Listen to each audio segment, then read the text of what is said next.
எல்லைகளை தாண்டி பரவும் எபோலா வைரஸ் தொற்று பலி எண்ணிக்கை 254ஆக உயர்வு.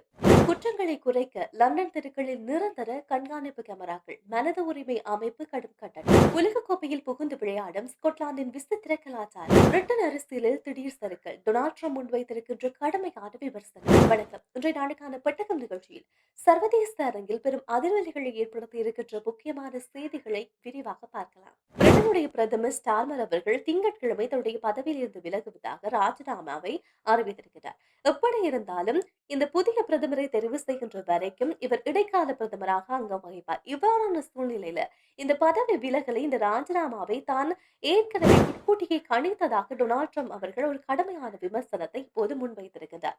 இந்த சம்பவம் தொடர்பாக அவதானிக்கின்ற நேரம் 2024ஆம் ஆண்டு பொது தேர்தலில் ஒரு பெரிய பெரும்பான்மையை நிரூபித்து ஆட்சிக்கு வந்த ஸ்டார்மருடைய அந்த ஆட்சி காலம் நேற்றைய நாள் அறிவிப்போடு அந்த 2 ஆண்டு காலம் நிறைவு பெற்றிருக்கின்றது.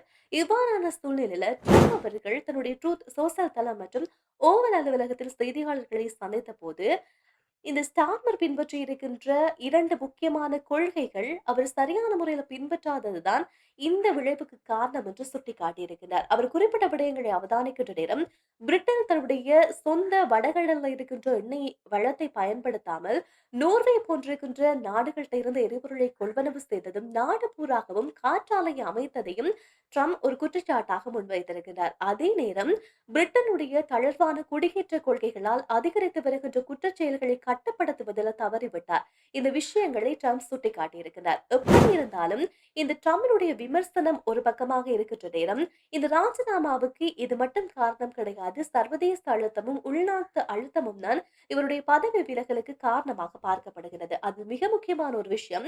அமெரிக்கா இஸ்ரேல் கூட்டணியில ஈரான் மீது போர் தொடுக்கின்ற நேரத்துல பிரிட்டன் தன்னுடைய ராணுவ பலத்தை சரியான முறையில பயன்படுத்தவில்லை என்ற ஒரு குற்றச்சாட்டு, ஒரு அதிருப்தி தொடர்ந்தும் ட்ரம்புக்கு இருந்து வருகின்றது. அதே நேரத்துல அமெரிக்காவுக்கான பிரிட்டன் தூதுவர் நியமிக்கப்பட்ட விடயத்துல அந்த பாதுகாப்பு சோதனைகளை அவர் சரியான முறையில கடைபிடிக்காமல் இருந்ததும், இவருடைய பதவி விலகுவதற்கு ஒரு காரணமாக இருக்கிறது. ஏனென்றால், அவர் சரியாக கடைபிடிக்காத காரணத்தினால், இவருடைய நிர்வாக திறமை இல்லாத ஒரு நிர்வாகம் என்ற ஒரு முத்திரை குத்தப்பட்டிருக்கிறது. இது மட்டுமில்லாமல், இந்த இஸ்ரேல் ஈரான் போர் இடம்பெற்றிருக்கின்ற காலப்பகுதியில, சைப்ரஸ் தீவில் இருக்கின்ற பிரிட்டனுடைய வான்தளத்தை ஈரானை தாக்குவதற்கு பயன்படுத்துவதற்காக அமெரிக்கா கோரிய போது, ஸ்டார்மர் அவர்கள் தொடர்ந்தும் மௌனம் காத்து வந்தார். அது முடியாது என்ற ஒரு மறுப்பையும் தெரிவித்தார். இந்த விவகாரங்கள் சர்வதேச அழுத்தத்துக்கு ஒரு மிகப்பெரிய காரணமாக அமைந்திருக்கின்றது இவருடைய பதவி விலகல் என்று சொல்லப்படுகிறது. அதே நேரத்தில் இன்னொரு பக்கமாக உள்நாட்டுக்குள் இடம்பெறுகின்ற அழுத்தங்களையும் அவதானிக்கப்பட்டது. அதுல முக்கியமாக உள்நாட்டுல லேபர் கட்சி சமீபத்துல ஒரு மிகப்பெரிய பின்னடைவை சந்தித்து வருகின்ற விடயத்தையும் அவதானிக்க முடிந்தது. அதே நேரத்துல பொருளாதார மந்த நிலை தொடர்ந்தும் நீடித்து வருவதால் அன்றாட வாழ்க்கை செலவை சரியான முறையில கொண்டு செல்ல முடியாமல் தவிக்கின்ற மக்களுக்கு ஒரு மிகப்பெரிய கடுமையான அதிருப்தி தற்போது இருக்கின்ற அரசாங்கத்துக்கு, இந்த ஸ்டார்மருடைய அரசாங்கத்தின் மீது இருந்து வந்ததும் ஒரு முக்கியமான காரணமாக பார்க்கப்படுகிறது. இது மட்டுமில்லாமல் லேபர் கட்சியுடைய மூத்த தலைவரும் கிராண்ட் மாஸ்டருமாக இருக்கின்ற முன்னாள் மேயர் ஆண்டி ஃபார்கம் அவர்கள் சமீபத்தில் நடந்த தேர்தல் மூலமாக பாராளுமன்றத்துக்குள்ள வந்தது இந்த ஸ்டார்மருடைய தலைமையை கட்சி எதிர்க்கிறதுக்கு ஒரு காரணமாக அமைந்தது. இவர் வருகைக்கு பிறகு கட்சிக்குள்ள இரண்டாக பிளவுபட்டு ஸ்டார்மர் மீதான அதிருப்தி அதிகரித்து வருவதற்கு ஒரு காரணமாக இந்த வருகை என்பது பார்க்கப்பட்டிருந்தது. இந்த விவகாரங்கள் உள்நாட்டு அழுத்தங்கள் காரணமாக இவர் பதவி விலகிறதுக்கு ஒரு காரணத்தை உருவாக்கி கொடுத்ததாக பார்க்கப்படுகிறது. அதே நேரத்துல இன்னொரு பக்கமாக இந்த ஸ்டார்மர் அவர்களுடைய வீழ்ச்சி பிரிட்டனுடைய அரசியல்ல, அதுவும் குறிப்பாக லேபர் கட்சியினுடைய பிடி தற்போது தளர்ந்து கொண்டிருக்கிறது என்ற விடயத்தை மிக தெளிவாக காட்டுகிறது. அது மட்டுமில்லாமல் எதிர்கின்ற அடுத்ததாக புதிய பிரதமர் தெரிவாகின்ற நேரத்துல மிக முக்கியமாக ஆண்ட்ரி ஃபார்கம் அவர்கள் தான் இந்த புதிய பிரதமராக தெரிவு செய்யறதுக்கு அதிக வாய்ப்பு இருப்பதாகவும் தற்போது சர்வதேச அளவில் பரவலாக பேசப்படுகின்றது. மத்திய கிழக்கு நாடான ஹங்கோ ஜனநாயக குடியரசுல எபோலா வைரஸ் தொற்றுடைய பாதிப்பு அதிகரித்து வருகின்றது. இப்ப வரைக்கும் 1003 பேர் இந்த தொற்றால் அடையாளம் காணப்பட்டிருக்கிறார்கள். இதுல 254 பேர் இந்த தொற்றால் பலியாகி இருக்கிறார்கள் என்ற புள்ளி விவரம் தற்போது வெளியாகி இருக்கின்றது. கடந்த மே மாதம் 15ஆம் தேதி ஹங்கோவின் இந்தூரி மாகாணத்தில் ஆரம்பிக்கப்பட்ட இந்த வைரஸ் தொற்று பிற மாகாணங்களுக்கு தொடர்ச்சியாக பரவ ஆரம்பித்திருந்தது. இப்ப வரைக்கும் வடகிவ் மற்றும் தென்கிவ் ஆகிய பகுதிகளில் இது வேகமாக பரவி வருவதாகவும், இந்த பாதிக்கப்பட்டவர்கள இதுவரைக்கும் 100 பேர் மட்டும்தான் குணமடைந்திருக்கிறார்கள். இன்னும் 365 பேர் சிகிச்சை பெற்று வருகின்றார்கள் என்ற விடயமும் தெளிவுபடுத்தப்பட்டிருக்கிறது. இது மட்டுமில்லாமல் தற்போதைய நிலவரத்தை அவதானிக்கின்ற நேரம் இந்த நோய் தொற்றால் பாதிக்கப்பட்டு இறப்பவர்களுடைய வீதாசாரம் என்பது 26% பதிவாகி இருக்கின்றது என்பதுதான் மிக முக்கியமான ஒரு விடயமாக பார்க்கப்படுகிறது. இதற்கு காரணம் இப்ப வரைக்கும் இந்த வைரஸுக்கான தடுப்பூசி என்பது கண்டுபிடிக்கப்படவில்லை. இவ்வாறான சூழ்நிலையில இந்த சூழ்நிலையை கட்டுப்படுத்துவதற்காக சுகாதார அதிகாரிகள் முயற்சி செய்கின்ற நேரம் மிக மோசமான சவால்களை அவர்கள் சந்தித்து வருகின்றார்கள். அதுல மிக முக்கியமானது பாதிக்கப்பட்டவர்களை இதுவரைக்கும் 55% மட்டும்தான் அதிகாரிகள் கண்டுபிடித்திருக்கிறார்கள். இன்னும் 35,000க்கும் அதிகமானவர்களை கண்டுபிடிக்க முடியாத ஒரு சிக்கலான நிலையை தற்போது சுகாதார அதிகாரிகள் சந்தித்து வருகின்றார்கள். இது மட்டுமில்லாமல் இன்னொரு மாகாணத்துடைய தலைநகர்ல இருக்கின்ற அகதிகள் முகாம்ல 20,000 அகதிகள் இருக்கின்றார்கள். அந்த அகதி முகாம்ல இதுவரைக்கும் 30 பேர் இந்த எபோலா வைரஸினால் இறந்திருக்கின்றார்கள் என்ற விடயம், இந்த அறிகுறிகளோடு இறந்திருக்கின்றார்கள் என்ற விடயம் சொல்லப்படுகிறது. எனவே இங்கு ஒருவேளை இந்த தொற்று வேகம் எடுக்குமாக இருந்தால், பரவ ஆரம்பிக்குமாக இருந்தால், மிக இக்கட்டான ஒரு சூழ்நிலையை, ஒரு காலத்தை அங்கிருக்கிற சுகாதார அதிகாரிகள் சந்திக்க வேண்டியிருக்கும். இது மட்டும் இல்லாமல் இந்த தொற்று முதலில் எங்கிருந்து யார் மூலமாக பரவியது என்ற அந்த ஆரம்ப புள்ளியை இப்ப வரைக்கும் கண்டுபிடிக்க முடியாத ஒரு சூழ்நிலையை அவர்கள் சந்தித்து வருகின்றார்கள் என்பதையும், இந்த சிக்கலை என்பது இந்த வைரஸ் தொற்றுடைய சிக்கலை அதிகரித்து வருகிற விடயமாக இருக்கிறது. அதே நேரத்தில் உள்நாட்டில் இடம்பெறுகின்ற வன்முறை கலவரங்கள் காரணமாக சுகாதார அதிகாரிகளால் தொடர்ந்தும் அவர்களுடைய சேவையை சரியான முறையில வழங்க முடியாத ஒரு சூழ்நிலையும் அவர்கள் சந்தித்து வருகின்றார்கள் என்ற விஷயத்தையும் அறிய முடிகின்றது.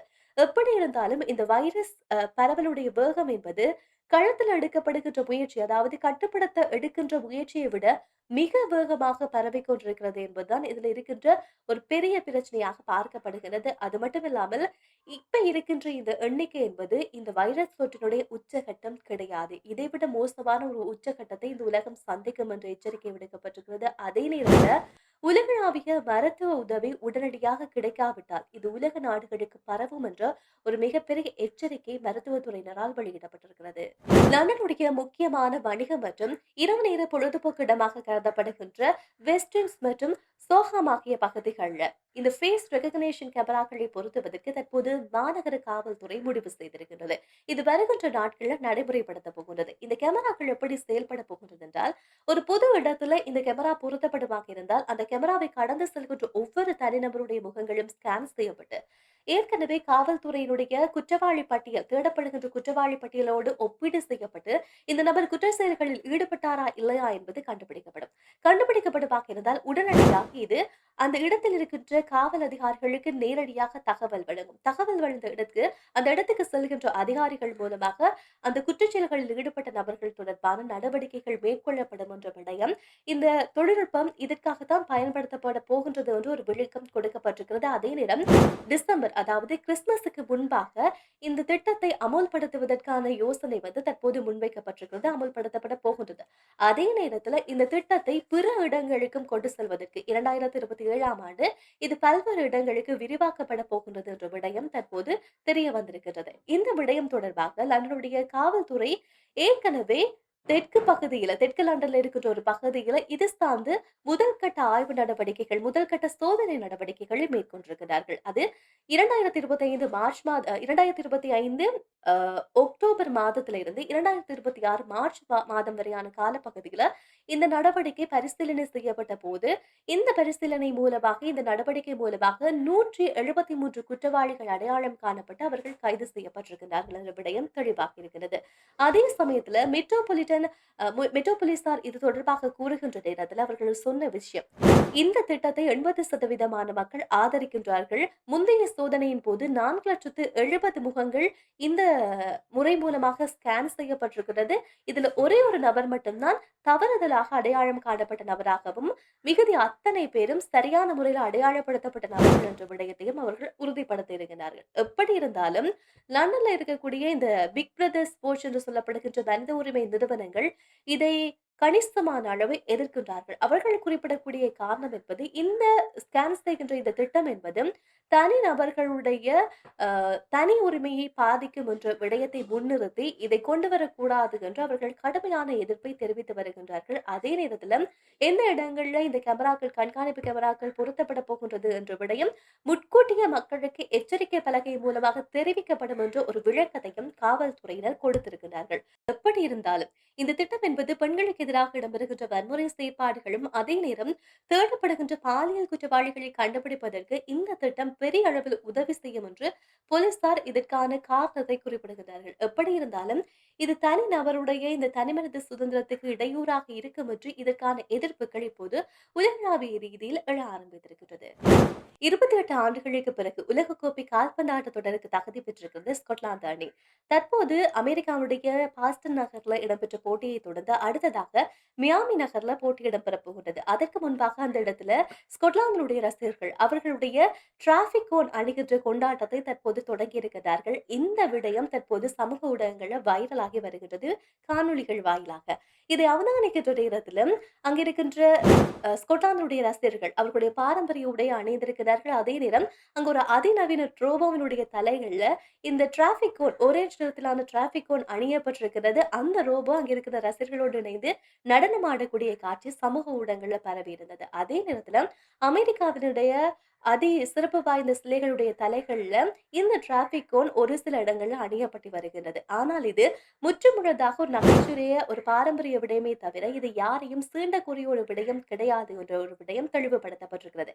ஏனென்றால் இந்த விடயம் என்பது ஸ்கொட்லாந்தை பொறுத்தவரையில் அவர்கள் நீண்ட காலமாக பின்பற்றப்படுகின்ற ஒரு விடயமாக இருக்கிறது. 1980ஆம் ஆண்டை பொறுத்தவரையில ஸ்கொட்லாந்தினுடைய கிளாஸ்கோ பகுதியில, கிளாஸ்கோ நகர்ல இருக்கின்ற சிலைகளுடைய தலையில, அதுவும் குறிப்பாக வெலிங்டன் சிலையினுடைய தலையில நள்ளிரவு வேளையில் யாரோ ஒருவர் இந்த டிராபிக் கோன்களை மாட்டுவதை வழக்கமாக கொண்டிருக்கிறார். இதை அங்கிருக்கின்ற மாநகர சபை தொடர்ச்சியாக அகற்றி வந்திருந்தாலும் கூட மீண்டும் மீண்டும் இந்த சம்பவம் தொடர்ச்சியாக அரங்கேறி வந்திருக்கின்றது. இதை தொடர்ந்தும் அகற்றி வந்திருந்தாலும் ஒரு கட்டத்துக்கு பிறகு மாநகர சபை இந்த அகற்றுற நடவடிக்கைகளை நிறுத்திவிட்டது. எனவே இதை தொடர்ந்து மக்கள் தொடர்ச்சியாக இந்த சிலையினுடைய தலையில டிராபிக் கோனை அணிவது அவர்களுடைய பாரம்பரிய வழக்கங்கள் ஒன்றாக மாற்றி இருக்கிறார்கள். இதுக்கு காரணமாக சொல்லப்படுகிறது இந்த சம்பவம் என்பது ஸ்கொட்லாந்து மக்களுடைய நகைச்சுவை உணர்வை வெளிப்படுத்தக்கூடிய ஒரு விடயம் என்பதாக இது குறிப்பிடப்பட்டு இப்ப வரைக்கும் அது பின்பற்றப்படுகிறது. அந்த கொண்டாட்டத்துடைய ஒரு வெளிப்பாடுதான் தற்போது இந்த ரோபோவுக்கும் இந்த டிராபிக் கோன் தலையில அணிவிக்கப்பட்டு, அதே போல அமெரிக்காவில் இருக்கிற சிலைகளையும் இந்த டிராபிக் கோன் அணியப்படுகின்ற ஒரு கொண்டாட்ட நிகழ்வு என்பது அரங்கேறி வருகிறது. எப்படி இருந்தாலும் இந்த வீடியோ சமூக ஊடகங்கள்ல பரவி வருகின்றது. இப்படியான சூழ்நிலையில ஸ்கொட்லாந்து அணி இதுவரைக்கும் 2 போட்டிகள்ல விளையாடி இருக்கிறது. அடுத்ததாக 24ஆம் தேதி முக்கியமான ஒரு போட்டி என்பது இடம்பெற போகிறது. இந்த போட்டி என்பது மிக பலம் வாய்ந்த அணியான பிரேசில் அணியோடு ஸ்கொட்லாந்து அணி மோத போகிறது. இந்த வரலாற்று போட்டியை காண்பதற்காக இப்ப வரைக்கும் அமெரிக்காக்குள்ள ஸ்கொட்லாந்துடைய ரசிகர்கள் 30,000 பேருக்கு அதிகமாக, கிட்டத்தட்ட 40,000 தொற்றிருக்கிறது என்று சொல்லப்படுகிறது. இத்தனை ரசிகர்கள் இப்போது அமெரிக்காவை நோக்கி படையெடுத்திருக்கின்றார்கள் இந்த வரலாற்று போட்டியை காண்பதற்கு என்ற விடயமும் தற்போது அறிய முடிகிறது. எனவே இப்படி சுவாரஸ்யமான விடயங்களும் உலகளாவிய ரீதியில் நடைபெற்று வருகிறது. எனவே நாளை நாள் மீண்டும் செய்திகளோடு சந்திக்கலாம். நன்றி, வணக்கம்.